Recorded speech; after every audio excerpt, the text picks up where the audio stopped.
Hey, welcome to Texas! He's a 10. I choose this family.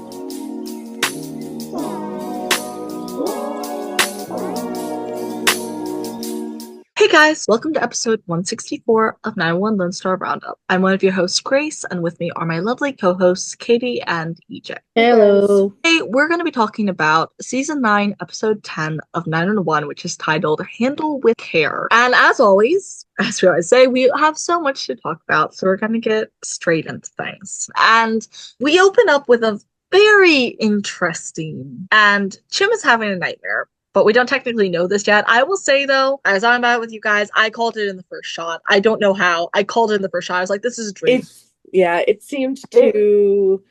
there was a different vibe to it than normal 911. And I was like, this is like a dream. And as soon as it happened, and I was like, oh, yep, had figured that one out.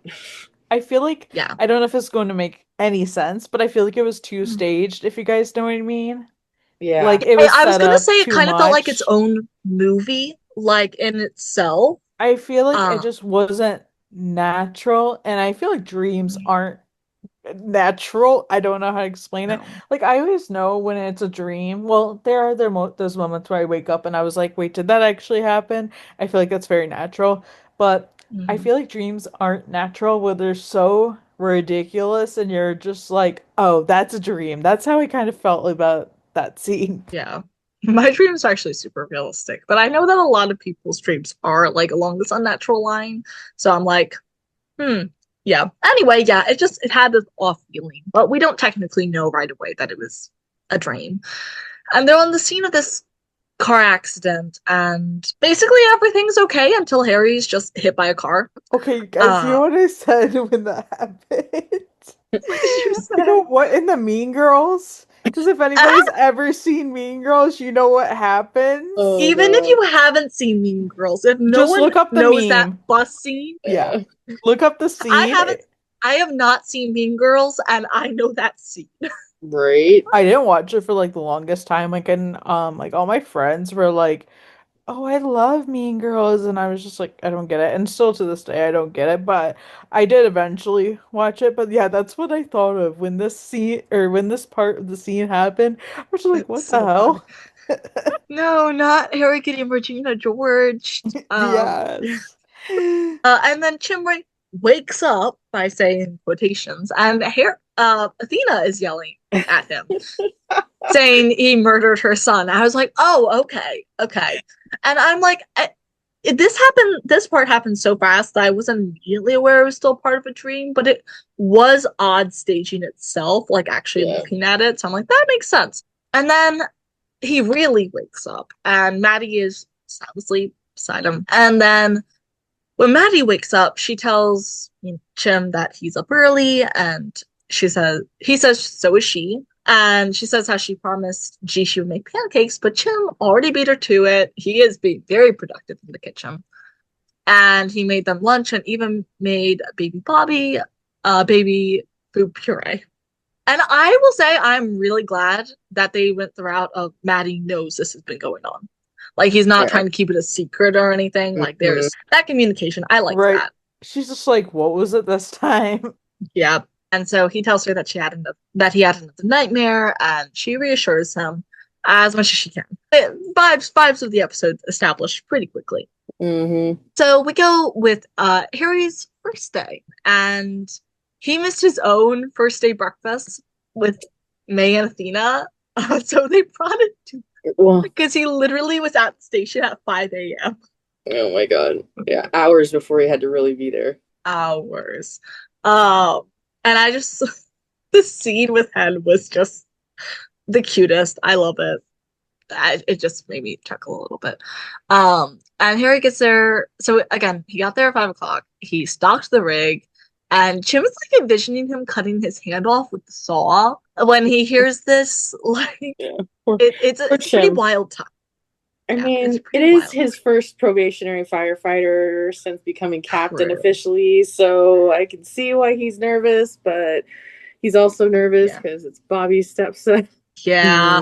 Like, there's a whole load of layers here, you know. And Chim, so Yeah, they all need coffee. It's early, but Chim, I don't know that Chim really needed any more coffee because he's already wired. And Chim is so worried that he makes Ravi do probie tasks. The coffee run. That was hilarious. Yeah, the coffee run, and he's like, "Wait, this isn't fair. Isn't the probie supposed to do this?" Yeah, Ravi was probably thinking, "Oh, I'm so excited. We have a probie now. I don't have to do this anymore." Yeah, Literally. because he's been stuck as the last probie for years, even though he has been an experienced firefighter for like 4 or 5 years now. Right. So his face was so funny in this. And like it was funny with the coffee order because I think Ravi's like, but he used to be a barista, so I think he can handle that. And Chim's like, no, nope. It's like, oh, okay, sure, on it. So they get a call, and then Chim makes Harry hang back. And it's like, okay. So clearly, also, Harry is very wrong-footed. He is very confused. He has not figured out any of what's going on. Nor really has anyone else. Everyone else is also really confused. Yeah. So we get this call, and it's very interesting. It's quite right. We have this mom and kid, and the kid wants to do all these things, like I don't know, roller skating, for example, going to a birthday party, and she won't let him. And at first, it's like she's being really overprotective. Even like I could kind of tell there was something else there, and I did sort of guess what it was because of how she was speaking. Yeah, but I was like, I don't really. That's interesting, you know. And then like they're arguing, and then there's an explosion. Like the pressure cooker, under pressure, exploded. Yeah. And the mom's unconscious. He calls 911, and Maddie tells him to get out of there, but he doesn't want to leave his mom. And she asks about a fire extinguisher, and he says it's in the cabinet. Then he spots a knob, and Maddie says that's the gas. That's a gas shut off, and she tells him to leave it alone. And he doesn't listen, and he burns himself. And the moment he reached in and didn't say anything, I was like, okay, yep, I knew it. Yeah. I knew what it kind was. of figured Can't it feel out. pain. Yeah, like I was funny because I was just like, because like, and, like the promo made it like, they kind of made it seem like he touched it and like he got hurt, and then obviously they like, they stretched that, whatever, and then it's like, oh, he doesn't feel pain, and I was like, I like totally called that. Like it was just like because something about this scene at first, like we said, like it was like, oh, is she just being like, is she like being really overprotective? Is she like a helicopter mom? You never know. And then that's just like, oh, okay, no, this is all within reason, and he doesn't feel pain, which it's like people are like, oh, like people don't realize how dangerous that is. Like they have to like take their temperature and like do all these things because it could be dangerous. Like you could have a fever and not even know about it. Right. It's like it's interesting really what any sort of pain like actually like I know we don't ever like feeling pain really, but it's interesting all the things it tells you, and I can't even imagine it being turned off. Like as much as I'd like my back to not hurt anymore, like I Right. don't know.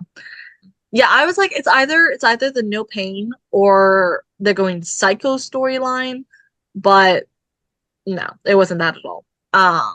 So so he doesn't obviously he still burned himself even though he couldn't feel it. And mom, when the 118 gets there and she's being brought out, is saying, why would you put your hand in fire? That's dangerous. Chim's checking him out and saying, you're tough, that must hurt, like he's bandaging him. And Ree's mom says he's not your average kid. And I forget exactly what CIP stands for, but it is the doesn't feel pain. And it's I do love that they were so on the nose with so much in this episode because at the end of this call, as they're getting to the ambulance, Buck says, can't protect them from everything. And Jim just looks so targeted. Oh yeah. Yeah, the call out was so good, and I'm Yeah. just like, it needed to Definitely. be said, and that's only just like the first little thing. But Right. I love how they're able to like connect this. I think what I loved about that, I think it was a good call because they were able to connect it to the rest of the story, where I feel like lately you can't really connect anything to anything. Yes. This felt okay. You remember what I said last episode about how I want normal emergencies back? This is what I mean, a normal-ish emergency that connects to the main storyline somehow. I liked it. Just saying. This episode made me very happy in a lot of ways. I also love that, like, I did say earlier that everyone was really confused during Harry's scene. No, Harry was the one that was confused. I'm pretty sure everyone else actually clocked him really fast because that really did feel like Buck was targeting him. Yeah, I think be maybe in the instant they were kind of like, what the heck? But then, like, I'm sure when they went to the call, they were like, oh, okay, this is what's happening. I'm also just kind of picturing them all just looking at each other in the back of the truck, like the raised eyebrows, the like exchange of glances, like, do you see this? Do you know what's going on? I don't know. But yeah, they probably just got to the call and connected it. Then we move on to the next scene, and it is court with Hen and Eddie. And we were wondering what call was going to be brought up. I think we all forgot about this one. Okay, and it was kind of forgot about the idea of them going to court. Like, it makes sense because, like, obviously it makes sense, but it kind of just was out of sight, out of mind, you know? Wasn't it? It was last season, right? Like, later last season? This season. This was just a couple episodes ago. Yeah, I think it was the Halloween episode. Oh yeah, that's why it feels like. Oh my goodness, season. It feels ages. If someone held a gun to my head, I would have said it was season 8. So clearly, I remember things very well. But also, how quickly I forget. Anyway, it's the girl who got tetanus and was abused by her religious parents. And it is interesting to see this brought back up. Eddie was talking with her afterwards, and you know, it was interesting how Abigail asked to be less angry, and Eddie says it takes time and therapy and more therapy. I'm like, oh my god, Eddie's bringing up therapy. You should do more of that. Just say, like, that's literally it, because like I'm just like, the way he mentioned that, like, he's actively just like therapy, man. I'm just like, Eddie, you have not been back in years. I wish, that's why I was really wishing that they would do a tie-in of being like, you know, I go to therapy. I was wishing they could bring in something that makes it sound like he's working on himself or going to therapy after even everything. If they're not showing it, you could just tell us. They could still, I would not be mad. I'm like, please go to therapy. You all need therapy. Everyone needs therapy. Yep. It's not any specific, but after the events of the last couple of seasons, if you don't get your butt back in there anyway. Yeah. So that was an interesting scene. And leading on from that, Eddie brings Abigail to the firehouse, and sure, naturally, they get back from the call and they see that Harry says that Eddie brought a friend back. And so of course they all find out it's Abigail, and she only really remembers Eddie. They all kind of like reintroduce themselves. And Chim's like, yeah, can you talk to me about this that thing we were talking? It was not smooth. It was really funny. But obviously he's trying to get the details of why is this girl sitting in my firehouse? And what is going on? And what happened in court? Right. And Abigail asks if he's in trouble, and Buck's like, you know, no trouble. Ravi says Buck's the one that usually brings in strays. I thought that was hilarious. And then he looked so concerned. I was like, not that you're a stray. I was like, Ravi, maybe not the time or the place, but also funny, because yes, Buck is usually the one that does stuff like this. Yes. Yeah, he would do that. He does do that. It was just, I feel like Ravi is usually so smooth that seeing him genuinely just walk headfirst into a wall with that sentence and have to backtrack, I don't know. It was pretty funny. And but Abigail's not offended. She was like, yeah, that's what she is. And Buck tells her that family isn't always the family you're born into. It's also the people you choose. And Chim and Eddie are talking, and he's telling him, you know, that she has nobody and needs help. and Chim says kind of help she needs, they can't give her here, and Eddie says he calls in backup, or he called in backup. And Alex shows up, the LAPD's smart lady. I'm not even going to try to remember what smart stands for, but we all remember her. One of these days they're going to repeat it enough times I remember. I just like today's not that day. Yeah, I just always feel like, just saying smart lady is good enough for us. Smart lady, yeah, we know who she is. And definitely, it's interesting we're seeing her again. I'm kind of like watching this, and I'm like, what are they trying to do? Because I feel like they're deliberately trying to set up something. Maybe this is just my delusional thinking, but I don't think it is. No, I've been thinking it since the beginning. I've been thinking it since the beginning, and honestly, she's come up like I get one of the other times she came up was still in the same episode, but this is like if this is like the third time that she's coming up, and I'm just like I'm very suspicious about this whole thing. Right. Yeah. Are we possibly getting a love interest introduced for Betty? I'm done with this whole love interest crap. See, I'm done with the drama. I am. But I'm actually not opposed to it if they actually commit to it, because I kind of like how they're actually, she's not a victim. She's not just some random girl that they bring it, like they're establishing her as a smart career woman who is like compassionate, she does her job well. Like they're really framing her as a character, and I like that. I'm also perfectly fine if she does not wind up as a love interest. Trust me, I don't, we don't need more love interest drama. But it's interesting. I think something's happening. And as soon as like Alex started talking about like what she can help Abigail with, I was like, oh yeah, I know where this is going. And even my roommate like was like, she's like, don't do it. I was like, yeah, I was getting all the bad vibes later in the episode, but like right here, I'm just like, I don't know, just some of the things that she was mentioning, I'm just like, I don't know how I feel about that. Like this just sounds weird. I don't know how to put it. Something like niggled in the back of my mind, like during the courtroom scene, like during the general court scene. But like, I kind of, I didn't think about it really because it wasn't really weird there. But in this one, I was like, something like I called some degree of what happens later on starting about here, but I'll be honest, I was hoping they weren't. I'll go into that more later. Right, yeah. Me too. I'll go into that more later. Well, I'll go into that so much more when we get to it. But yeah, it's interesting. And then we get the 911 call for a missing elderly dad. Guys, the scene was funny. It was so classic good. 911. I loved what I loved about it. Yeah.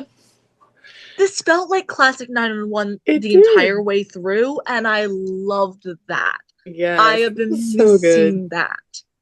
Yeah, these last two episodes, this one, it got the vibes. I am eating this up. But I will also say I called a fair amount of what was going on in this scene super early on too. I was like, wait a second. I don't know. I was on top of it today. Or maybe it was just really predictable. But I need a win, okay? Anyway, yeah, going into the actual scene. It's weird because like his phone was left behind and dead, his life alert was left behind, the cameras were unplugged, and which is just wild, the amount of stuff the son put up. And Athena looks around and the car's still in the garage. But the son had taken the keys months ago, apparently. And she asks what is parked at this one oddly vacant spot with a lot of footprints around it. And cut to the guy, because she asks what's parked here. Cut to the guy driving down the highway on a riding lawnmower. You know, and I was like, guys, I was howling. So was I. I thought it was hilarious. God, it was hilarious. And I was like, I don't know what's funnier. And then, because like when the scene first started, I'm like, okay, I'm worried. Like, is this older guy, like, does he have dementia? And he's just been stubborn. And I was like, okay, so is this the son's got the cameras because he's looking in? And like, and I'm like, okay, so I'm thinking like, he's just so serious with Athena, and then like it's a freaking lawnmower. I was like, come on. But I was like, something little was there, and I just oh yeah, this was good 911. It really is. Also, hang on, I literally forgot about this until right now. But I say I predicted what was going on with this. I did, but not immediately. Do you guys want to know what my first running theory was? Was actually that, like, the dad was murdered. Oh, I thought that too. I was like, maybe he's just pretending like his dad's missing to like make it seem like it's a missing person. I thought he'd maybe killed his dad, and Athena was going to go in the house and search around. Yes. Okay, I didn't think this because this is 911. We're not watching like, Okay, stranger things have Minds. happened. Are we forgetting about the woman that tried to kill her husband during the COVID era and put him inside a wall in a Edgar Allan Poe style? I feel like we would have had to have more in the episode for it to go down that rabbit hole. Like a prior scene or something. Yeah. That's fair. And we did get a prior scene with that, come to think of it. That's fair. I was just like, it was something with how he was playing up the whole dad's lost his marbles kind of thing. I was like, there's something about this that's wrong. My first thought was that he murdered his dad. AJ, I'm so glad you thought that too, because that's so funny. And I was like, wait, actually? And I wasn't going to say anything because I was like, they're going to think I'm crazy. I'm glad I'm not the only one. See, Katie was thinking rationally. I was thinking murder. And then after we meet the old guy, my roommate's like, you know who that is, right? I'm like, it's one of 1,000 actors, She's like, from that show. And I'm like, I was like, okay, what show? What show? Because I watch a bunch of shows. That would be my reaction. Yeah. She's like, the one where they're in like they're doctors. And I was like, oh God, well that narrows it down by like half. And I finally got it out of her. Figured so he's one of the original MASH actors. Honeycutt. Wait, that's him. Wait, that makes so much sense. Yeah, there's all sorts of news. Familiar. Yeah. It took me a second, but after she said it and I looked it up, I was like, "This Honeycutt." Now oh my gosh.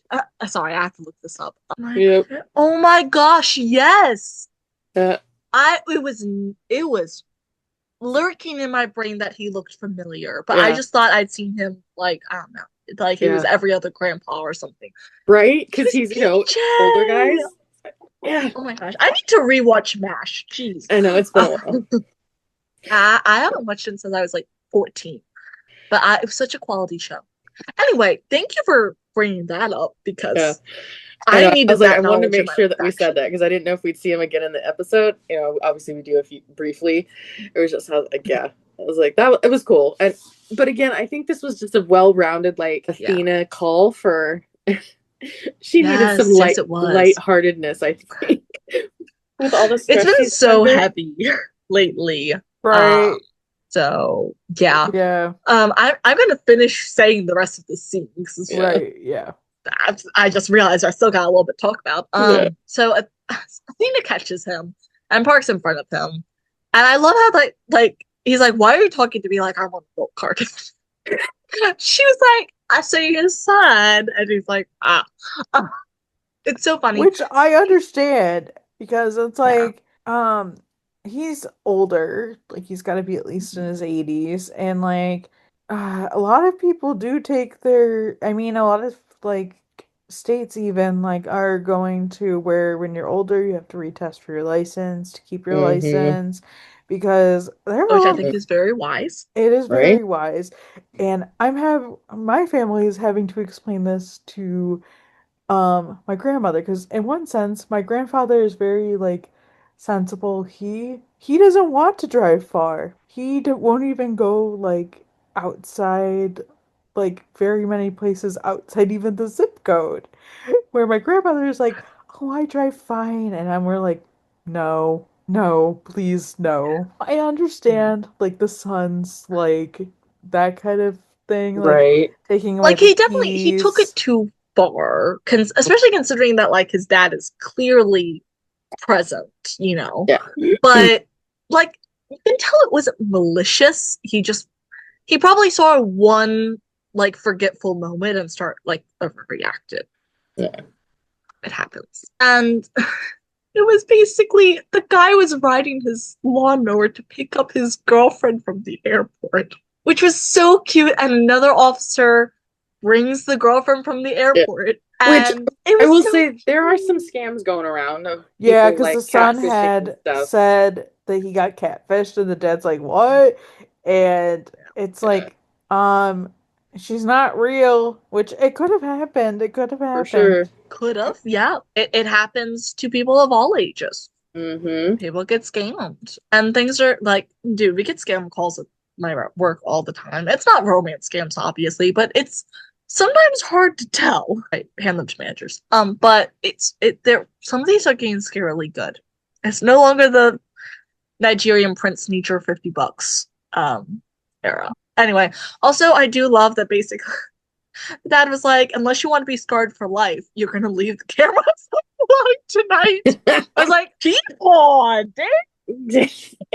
That was funny. Grandpa's Grandpa's got game still.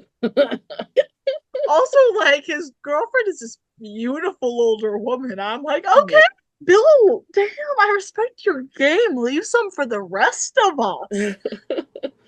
Yeah. I loved the scene. It was just classic 911. Yeah, for sure. So we get back to the firehouse, and it's the end of shift, and poor Harry. He is ending shift, and they tell him to go home, and Harry's like, unless you need something. And Eddie's like, no, go home, get some rest. And Harry's like, I feel pretty rested. And this was, I will say right now, this is definitely one of the scenes I skipped a little bit more through. So let me know if I miss anything important that's not. So he says, poor kid. And Bobby's like, you can tell he's still smarting. He's like, poor kid, we're scrubbing the rigs and he's sitting on the couch. And Buck's like, hey, it's not like he's enjoying it. And he's like, he looks miserable. And Robbie says how, I guess I'd be miserable too. Academy superstar to bench warmer. Yeah. You're not wrong. And Eddie asks why they think Chim has him in bubble wrap. And Buck says he's probably just trying to ease him into the job, just have him on light duty for now. Robbie has all the lines because he's like, if he was on a lighter duty, he would float away.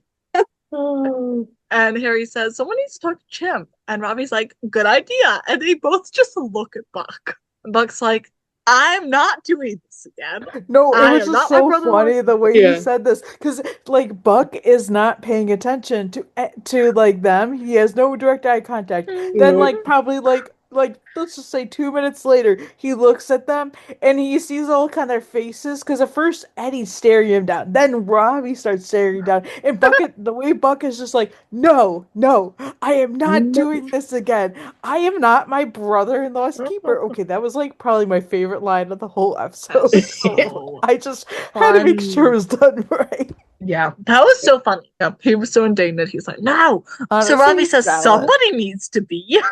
Which is also really funny. And then he says that he thinks he knows who. And honestly, yeah, there's only one answer for this.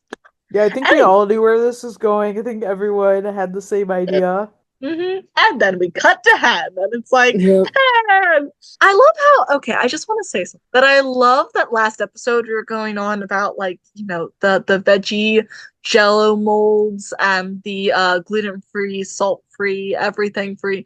And then this one, she's getting wine, she's getting dined, she's getting everything. I love that. I love that for her. She's probably enjoying real food. Just say, I'm like, I love the contrast. And that's also about as long as they keep up the storyline, too. Yeah, no shocker there. That was for comedic effect. Yeah, for sure. Yeah, not mad about it.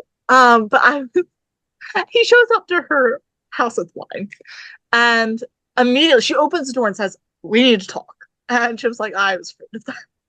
I mean, not like he didn't do the same thing to her. No. And this time we're not they're fine. Like they're fine. We can do this. Yes, you know. We can do this. And apparently he brought her wine that's supposedly good for flare-ups. Super considerate, love that. Yep. And Chim asks who complained. Like, who And didn't? Hen says, who didn't? And says that everyone's concerned. I'm just picturing season 2, Bobby planning the wedding and everyone just rotating in and out of his apartment. I imagine it was more a case of phone tag, but I'm still picturing that of just there's two different times I'm picturing, actually. The season 2 with the wedding thing, but then also even in season 7 after the house burned down, or no, it was early 8 when they were trying to get rid of Gerard. Oh yeah, all I have in my mind right now is Buck saying something like, "He touches me," and yes. whatever. Wait, what was the line? God damn it, I can't remember. Yeah, not like keeps that. touching me. He calls me his little bunny. Not like that. Oh wait, not like that. That's what it was. It was something like that. Yeah. Oh. Yeah, it was something. Oh, I forgot about that. I just tried to forget anything involving Gerard, really. But right. But yeah, that's a good callback too. Good times. So they're worried that he's following his footsteps with the old captain, and Chim's like, Bobby is a tough act to follow, and Hen says, not Bobby, Captain Gerard. And weren't we all just slightly insulted for Chim when she said Chim's that? I felt when she said that was just like, so classic. And that I just I love. But honestly, I feel like of anyone, she's the only one that could truly bring it up, because she and Chim were the only ones to be probies under Gerard. Yeah. And she immediately clocked what he was doing. Even though I don't think he was doing it well, we knew why he was doing it. Gerard was not definitely doing that to treat his probies like they were, Gerard was breakable. a racist ass. Yeah. That was why it was. Gerard was a piece of racist, shit. homophobic assohole. Yeah. But obviously, the difference. There's a bad difference. intentions, good intentions is kind exactly, but similar impact. Yeah. So it's like, I do, like, obviously, again, jokingly felt insulted for him, but absolutely shoes on the money with this. And because he was like, what? And he says the only thing he got from Gerard is mustache envy. Can you picture Jim with a mustache? No. I don't know. Like, it's like, wait, I think I can, because I think I've seen him in another movie with mustache. Oh wait, I definitely I think he was in Captain America. I was going to say, was he in Captain America with a mustache? I think he was in something else, and he had it too. It's just like, but see, Kenneth Choi with a mustache, sure. Chim, no. I don't see it. I mean, I didn't really like Eddie with it either. Like, it's just like, I feel like we've had a whole debate about mustaches before, and I think we all were kind of no. Yeah, I'm just no. Some people can wear them. I do not like Eddie's. Anyway, mustache aside, mustache empty. And a PhD in scrubbing the crapper, which all that has me thinking of is the Christmas Vacation line of "shitter's full," because that's what that brings to mind. And Hen says, listen, he also benched you and me, kept us out of the action so long, we forgot why we even signed up in the first place. And Chim says how he had been peeling potatoes and spit shining the floor. Harry hasn't even touched him up. And then says that's even worse. And Chim questions, how's that worse? And then Hen tells Chim that Harry signed up for the 118 and you won't let him be on the team. And he's going, you know what happened the first time Gerard let me on a structure fire? And she's like, but Chim, and he goes, I lost a brother, and last year we lost a friend. True. Right. Chim tells Hen that every time Harry looks at him, those proby puppy dog eyes, he can't help it. He just sees all the ways Bobby's stepson and Athena's son could die on his watch. Right. And that's a heavy burden. And Hen says that he's not just someone's kid, not anymore. He's Chim's proby. He's Chim's responsibility, and he goes, he knows that. That's why he's trying to protect him. And Hen says that he can't protect him in bubble wrap. He needs experiences because this job can kill him. He needs a captain who's going to show him and teach him how to stay alive. And Chim goes, what if he can't? And Hen says, then cut him loose and another firehouse would be lucky to have him. And Chim's like, no, he belongs at the 118. And Hen says, then put him in, coach. Right. And you know what? Hen, round of applause. That was very well done. She held him to task, and he needed it. Yeah, she gave a real good pep talk, and it's like he needed to hear this from somebody that's not currently in it with them too, I feel. And like it's also like he can't see what he's doing, and like he might think that what he's doing is like good, or like he's do Yeah, being helpful, or he's trying to save Harry or whatever. Um but it is harmful even if he didn't mean harm. yeah. It's like, it is well intentioned. It's not malicious at all. But it's, again, good intentions, negative impact. I It all mean, goes back. yeah, I could understand at first, maybe Yeah. like easing him into it, but you can't go this path for too long. No, and like easing him into it means honestly kind of what was happening in Chim's nightmare though, like doing the perimeter, doing some of the basic tasks, like signing him to basically trail somebody, not getting absolutely no experience. Yeah. No, this was a good scene though. I actually really liked this. All right, then we go to Eddie and Chris having dinner. Always love seeing Chris. I know, yeah, I love it. Uh, and a little Diaz family moment. All right. And of course, there's a knock on the door, and Gee, I it's wonder who it Abigail. is. Am I okay? Just double checking. How does this psycho girl know where he lives? Okay, thank you. I was like, did I miss somewhere in here? Yeah, this I'm not was gonna sugarcoat that. I was like, nope. Yeah. uh, and it's like How at do you? this point I don't want to like be like, "Oh, she's psycho." You know what I mean? Like Yeah. I feel for the girl, don't get Yeah. me wrong, like she's Yeah. heavily traumatized. And for me, this was I'm just gonna say this right now. This was giving like so she only really remembered Eddie, and Mm-hmm. like so this Mm-hmm. is like, giving very much like a trauma bond. Like I've seen this in Yeah, shows that's true. before Yeah.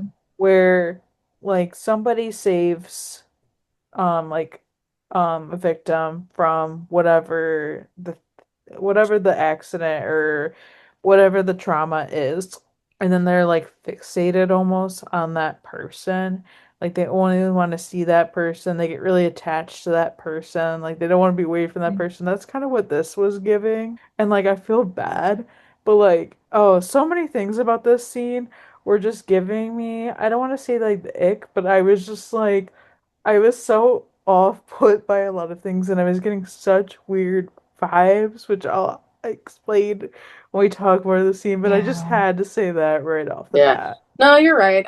Yeah, and I think it was the gut reaction, but yeah, I was like, how do you know where he lives? Unless you're following him. Yeah. It was I all mean, very icky vibes. Yeah.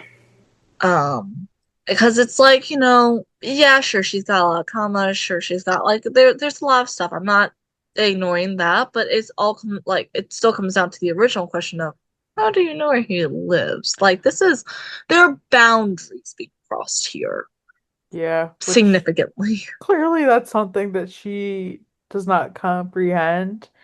And I feel But like, boundaries was not a thing for her growing up. I can guarantee you right now. That was not a thing. yeah, I feel like, I feel like, yeah. I mean, our parents clearly had no boundaries, but they definitely Hmm. probably had certain things for her, but that's not something that. Oh, they had restrictions for her, but Right, she had exactly. no privacy.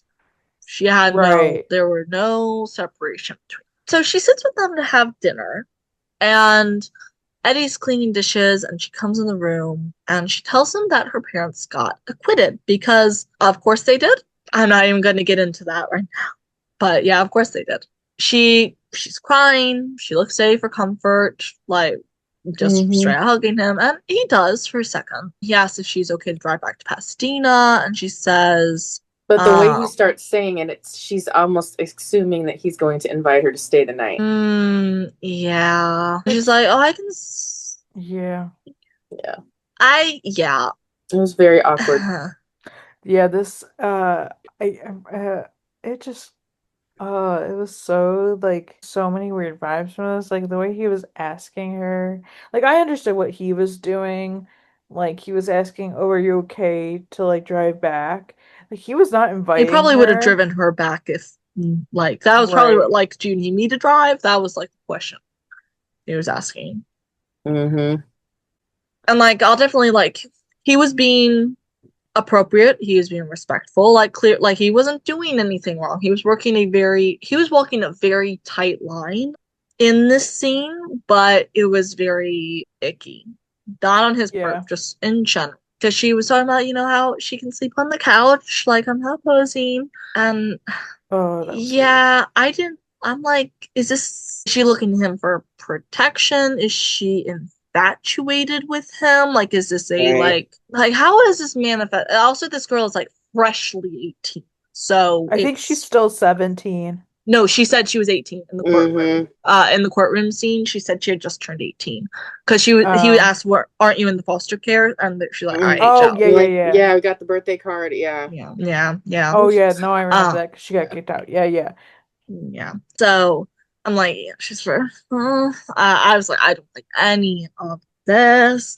Anyway, moving on, I guess, for now. So Harry is helping Buck cook, and Jim comes into the kitchen, and Harry puts the bowl down, holds his hands up, being like, Buck said it's okay as long as I don't touch the knives. I know it was like that. Like, not me. No, man, I didn't do anything. I also love seeing Buck cooking in the kitchen too. I think that's so Bobby, and he's Yeah. definitely taken over that role. I love it. Yeah, he really has. And Chim asks Harry for a word. Chim tells Harry, I was probably here 20 years ago. My first year here was the worst of my career. And Harry's going, he doesn't know what he did wrong, but if he tells him, and Chim tells him, he did nothing wrong, he hasn't done anything. And Chim says that when he was probie, his captain didn't let him do anything but clear tables. He was like a glorified busboy, and it was hard on him not to take it personally. And Chim tells Harry, "You're not the problem, I am." And he says he was lucky there was someone who gave him a chance. What you need, and of course, the bells go off. And Harry thinks he's staying, but Chim says he's coming with because he's like, what he needs is someone to give him a chance. So good. I know it's difficult for Chim, but he's doing the right thing. So all we have is a garbage truck on fire, and they're trying to figure out what to do because at this point it's too late to open it up and dump the garbage out. Like it's taking too long. It's essentially a sitting bomb if they do that. Mhm. And Harry's going to set a 100-foot perimeter. So the Chim's nightmare situation. Right. And they're working on getting into the truck to cool it down. And Chim notices that a car's just driving over the cones, and Chim can't find Harry. He's calling for him, but nothing. And then Chim almost gets hit by the car, and Harry saves him. And Chim asks where he was, and Harry says he was at the perimeter holding those people back. And Harry asks him, are you sure you're okay? And Chim just hugs Harry. I was like, oh. It was cute. And I do love that they did the flip of Harry saving Chim actually, because I was like, Mhm. yeah, I like that they did that. Oh yeah, for sure. And when they get back, Chim asks Harry if snacking makes good use of his time, and he tells him to scrub the crapper. And Harry's so excited. Yeah. I This can't is say I'd so be excited funny. about that, but we get the point. It very much makes sense. And then I love everybody else cheering about it too. I love Let's that. scrub the That's so crapper. That was so funny. I was dying. Mhm.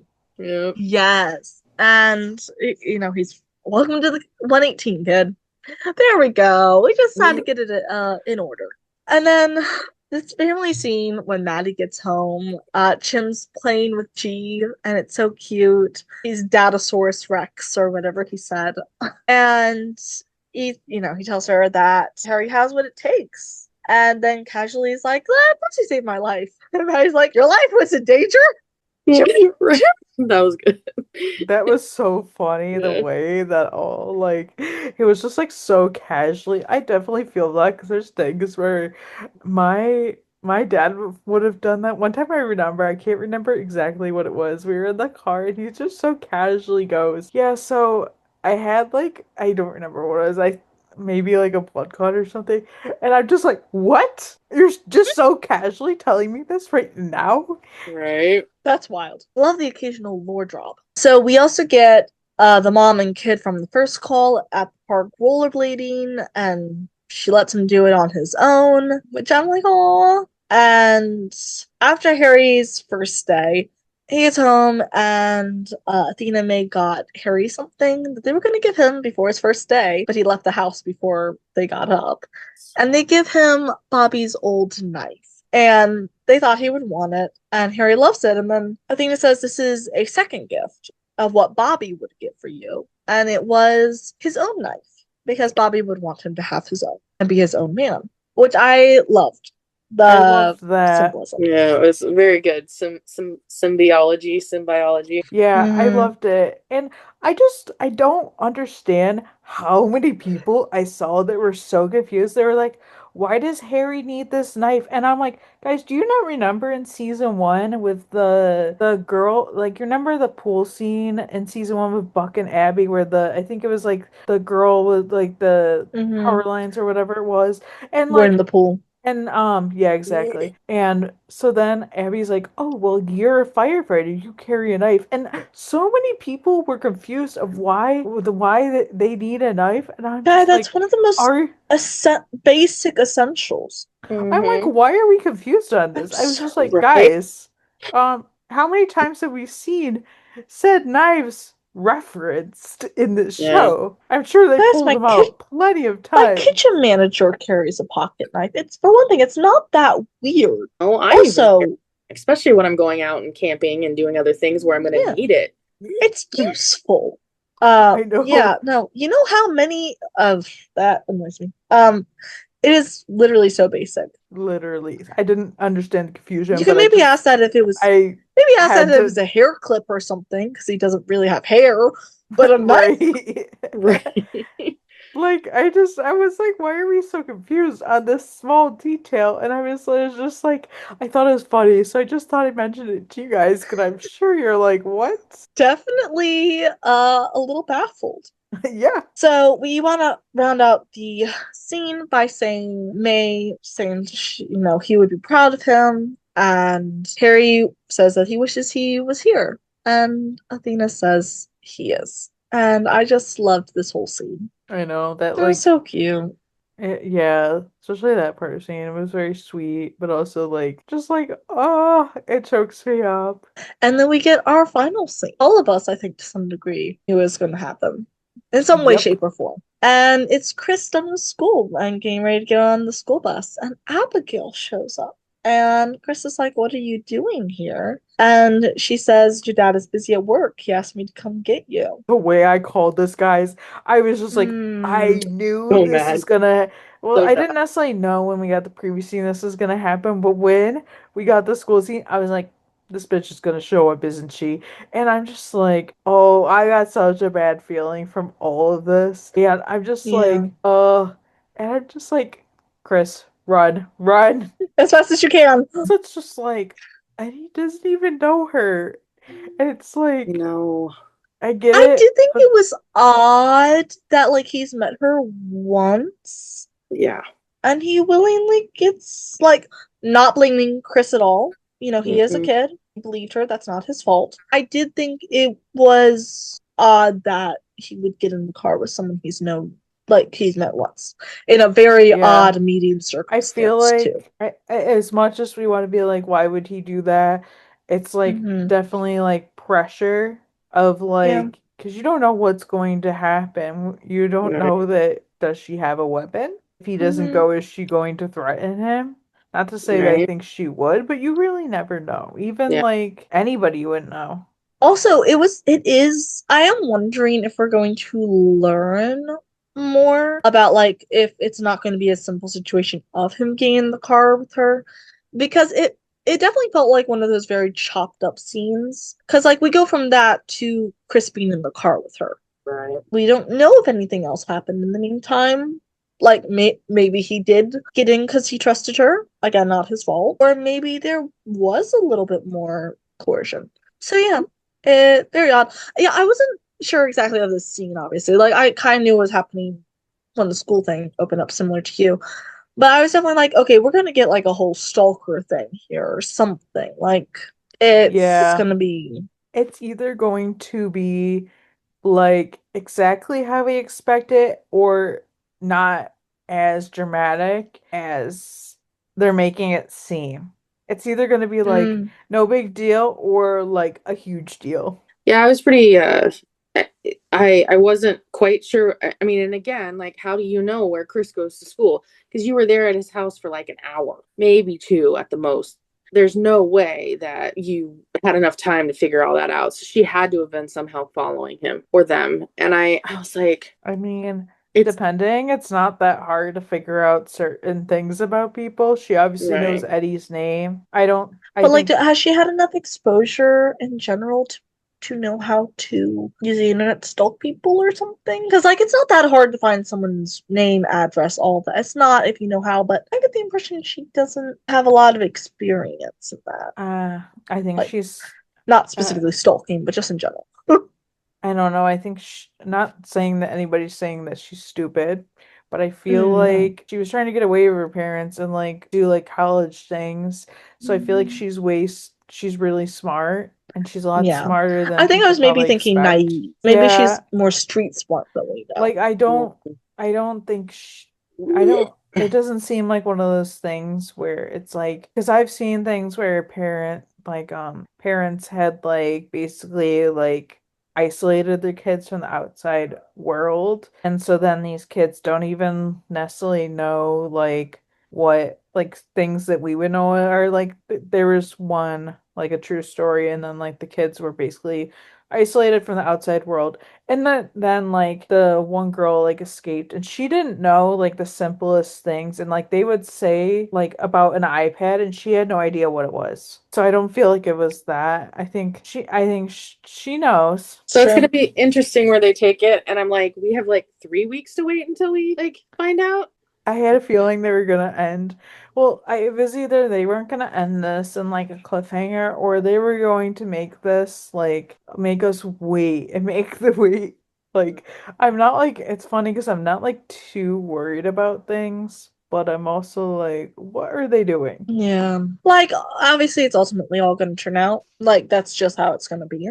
That's probably But why I'm they just aired the 10 instead of, or yeah, aired 10 episodes because they were supposed to air another episode this week. That's probably why they aired 10 instead of 11. yeah, my guess is they probably just shifted something around and then wound up having the cliffhanger actually be like, oh, we actually should do it here instead.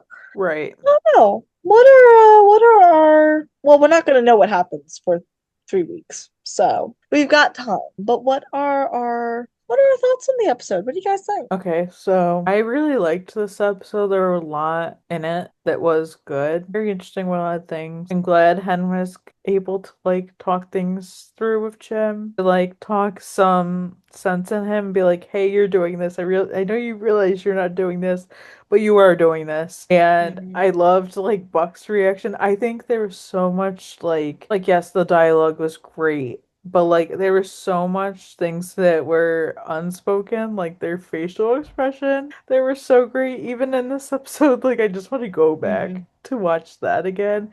Mhm. And it was all in all just like a well-rounded episode. And I think this is the first episode in a very long time where where the episode ended and I couldn't stop thinking about what happened in the episode and like endings and like that kind of thing. There hadn't been a while where I was like, "Oh my God, I can't believe like this happened." And now we're leaving off on this. And even with like the promo, like I think had been a while where I was sitting on these thoughts after the episode. Yeah, I enjoyed it. I think it was a kind of a good 911 episode. There was laughs in it. There was some growing to do. It was nice to see Harry at the 118, and I can definitely see he's really trying. He really wants to be a good firefighter, and he's wanting to make a good impression. And I know Hen had mentioned it in the last episode, you think we're going to let, a kid we basically raised go to any other station. And I even think back to when Harry's school did that field trip to the firehouse. I think it was season 2, back when Bobby and Michael kind of got into it because Harry had said something about liking being a firefighter or thought it was cool or something, and he got jealous. And I was like, so like even thinking back to like Harry as a kid, like I think he was always interested in it. So I mean, and a lot of kids are, but some that like desire goes away, others they don't. So we'll kind of, I don't know, we'll see what. So far it's doing okay, and I like the, you know, Athena and May giving him the pocket knife and his own. That was very symbolic of, you know, past and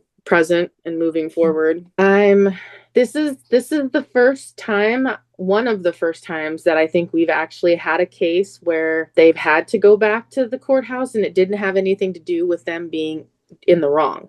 You know, because usually it's, well, we're going to sue you because you did this. You know, like we had with Hen a couple of seasons ago, and like her hitting that gal who was driving and wasn't paying attention, and the whole whether the stoplight changed or not. This is actually one of those where it was just their observations as a paramedic, and they were digging at Eddie a little bit because he has a history of some anger issues, and unfortunately that one thing. And I was like, but yeah, so it was kind of nice to see that, like that part of being a firefighter paramedic, because that has happened and that happens a lot. I thought that Chim and Maddie, like the stuff at the house was cute with the kids. That was cute at the end. Or Eddie and Ravi trying to get Buck to talk to Chim again. That was fun.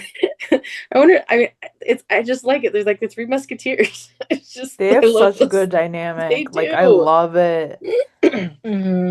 Now we just need to get Annie Reed to have be a series regular. Yeah. And the Eddie stuff with this Abigail chick, I'm not sure where they're going with this. I'm worried, and I'm bummed that we have to wait for like 3 weeks plus to figure out what's going on, but I don't think it's gonna go super serious. I think I don't know. Yeah. I don't even want to speculate right now. Have ideas, but it could go so many different directions that it's not even worth talking about it right now.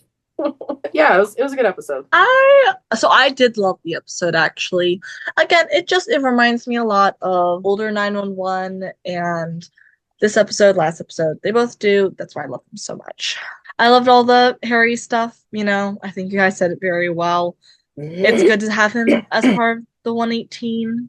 And I don't know, it's so interesting to think that these kids have grown up. And we started when they were little, and now they're in careers and stuff. It's so weird to think about it. But I kind of love that we are using some of the next gen, so to speak. And it's funny with Harry because I sort of this is one of those times where we're thinking about it, and I almost forget that it's a different actor that played him until obviously recently. So yes, it's 2 different actors, but thinking of the character, yes, we've seen him grow up. But that is like a little detail, just like in my brain, I'm like, oh right, yeah, there was that fact. I guess that's good on their part because it's seamless, where sometimes we do forget. Yeah, and also like it does help that Harry did kind of disappear for a little while before he came back with a different actor. So it's like, okay, he grew up visibly, whereas if we had him every single season in most of the episodes, we definitely would have noticed the actor change more. But so I loved that. I did love, you know, Chim's still learning how to captain, and this is another part in him learning how to captain. Right. Yeah. And honestly, hell yeah, good for him. You know, learning curve, but there we go. I loved all of Ravi's moments in this. I'm like, Ravi was one of the stars of the show. This entire episode, because he had some of the best lines and caught so many strays, and yeah, just love it. I loved the emergencies we had, like flat out. I loved everything, how it all tied back in some ways, because they both had to do with overprotectiveness, you know, heavy-handed on the themes there.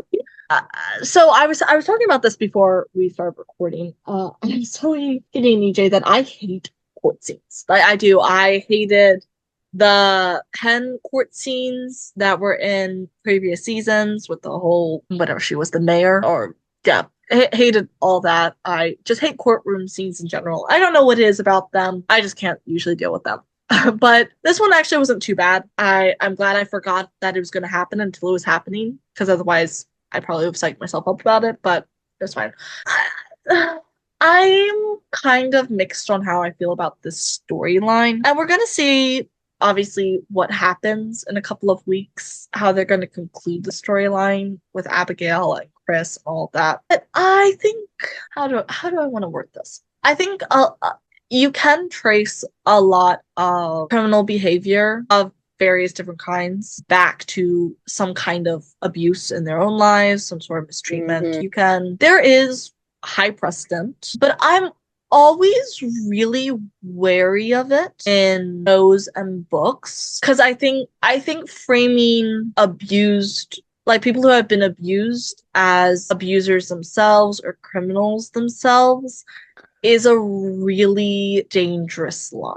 And I think it is overused to some degree. Because most stories we get where we're talking about an abuse victim, a lot of the times it goes into something like this. Not all the time. We've had plenty of scenes in this show alone where that has not been the case, but we've also had a lot where it is. And in a lot of other shows, it is highly prevalent. So I think I am not thrilled, especially with the topic of like cults and religious indoctrination and escaping those things and religious abuse and all these topics that are extremely prevalent, especially in a show that takes place and is aired primarily in a country dealing with Christian nationalism, which is different than Christianity itself and a lot more dangerous. Framing victims of that as abusers or perpetrators of some criminal kind themselves. I'm speaking as delicately as I can,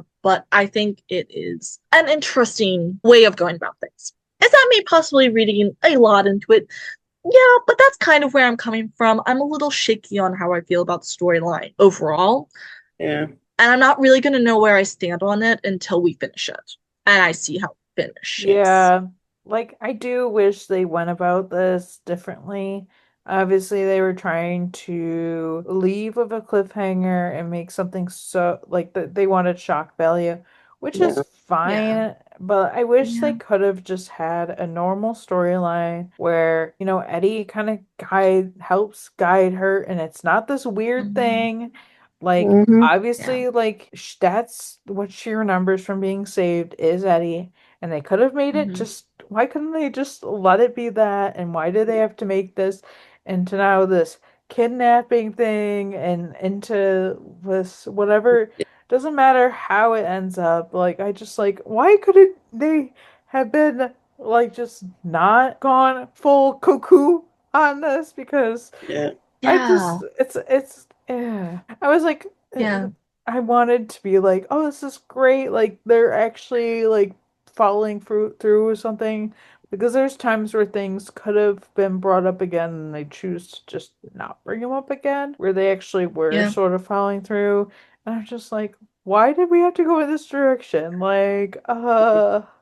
Yeah, that's exactly where I'm coming from. I'm glad you guys see what I'm saying. 'Cause that's also like I would have loved. I almost want to say like almost kind of he's barely old enough to be Chris's dad, let's be real, but like almost a pseudo daughter storyline, or at least a mentee mentor of a friendship. Like I say pseudo daughter because honestly she's only 3 years older than Chris, which is kind of the wild thing. She is not much older. So yeah, it is interesting, and I'm a little iffy. I don't like how they went with that. I definitely wanted something of the more wholesome variety. Yeah, it would have been nice. Like to what you were saying about courtroom scenes, I agree with you.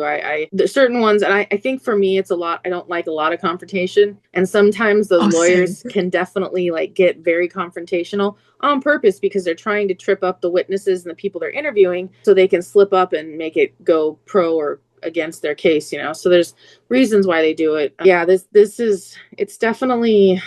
I don't know if they're going the direction of she's, doing it for other reasons or what, but I don't know. We'll see. We'll see what comes of it. And it could, because I know there's those times when like she's looking to Eddie for like help, and there's then other shows where they've done things where like it's not the like hero complex, but in a way it is like, because Eddie made the comment that he, his son wants some independence by riding the bus to school and from home. And then, he feels bad because he's working 24-hour shifts and stuff. So like, are they going the direction of, well, she feels like she could take it on herself, that she could pick up Chris from school, and this is like, and she can show Eddie, oh, well, I could, be part of your family. And then, is it like they're trying to, like, she's trying to inch her way into him as like a father figure? You're right. Like, he's just barely old enough to be Chris's dad at 15, Chris being 15, for her to be 18. It's a little pushing it, but not uncommon. But yeah, I don't know. And it's like, again, like I said, there's so much speculation and so many ideas and directions that they could take it. And we know 911, we think they're gonna go one direction, and then like half the time they go the complete opposite. So we'll just see in a couple weeks. Yeah I am wondering, I'm like, is this all just going to be built up to bring people back, and then I know it's over in like 5 minutes? What I'm reading of the promo, what I'm reading of the promo sounds like it's more, but honestly, do we ever know? I don't know. Well, and the promos are meant to make you ask questions and make you wonder. Exactly. They're not meant to give you all the story, or you won't watch the show. So exactly, we'll see. So that's why I'm like, I'm taking all of it with a grain of salt. But yeah, so that is where I think my most mixed feelings are on this episode, is because I just don't love all of that.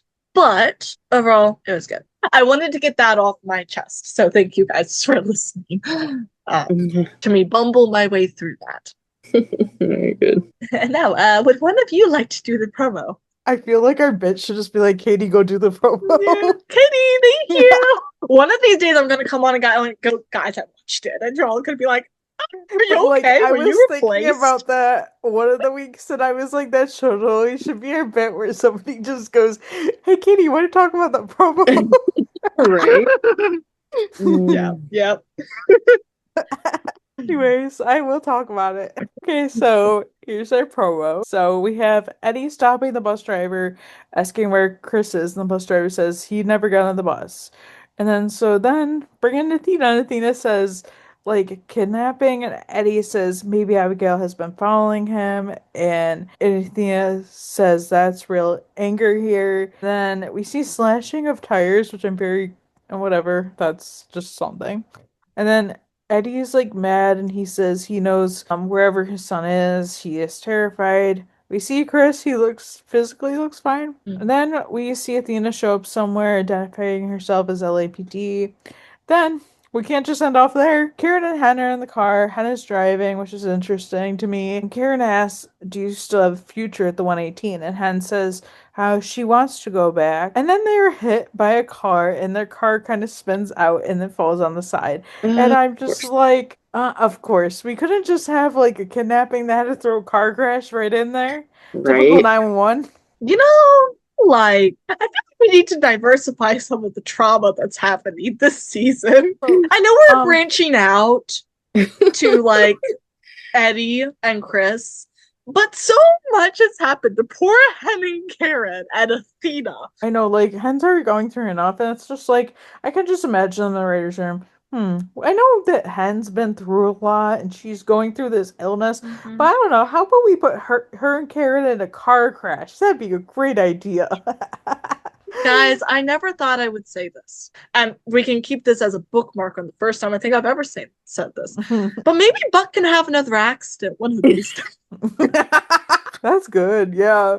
Honestly, why it's just like, feel like I have never said that. No, you haven't. I don't think any of us have ever said this. Probably not. I think the one thing we've said is can Buck stop getting hurt, and can we like give that to like Eddie or somebody else? And now it's the thing is that they did the spin the wheel of who they did the trauma, and then the wheel kept freezing and kept it on Hen and Karen. Yeah. Or you know what? Not even Buck. I'm perfectly fine with Buck not still having accents. Why don't we like have drama with Rob? Oh, has he ever been hurt? No, not really. Like minus the little bit in the episode where Bobby died, where like his oxygen.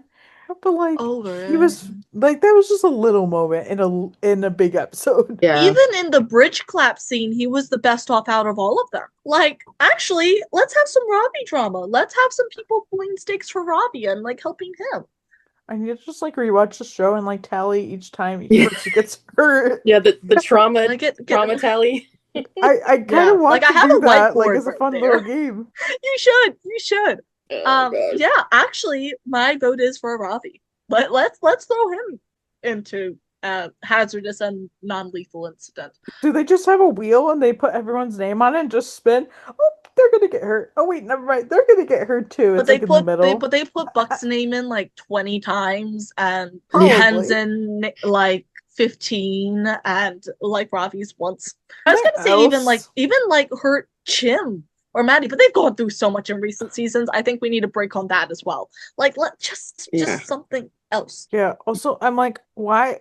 This is not the first time we got in a car crash and it been before break. Because if we remember Grace and Judd in season 2, yes, that was before a month-long break. Ugh. I remember happening so vividly. True. Yeah, that was a good set of story episodes there. Damn.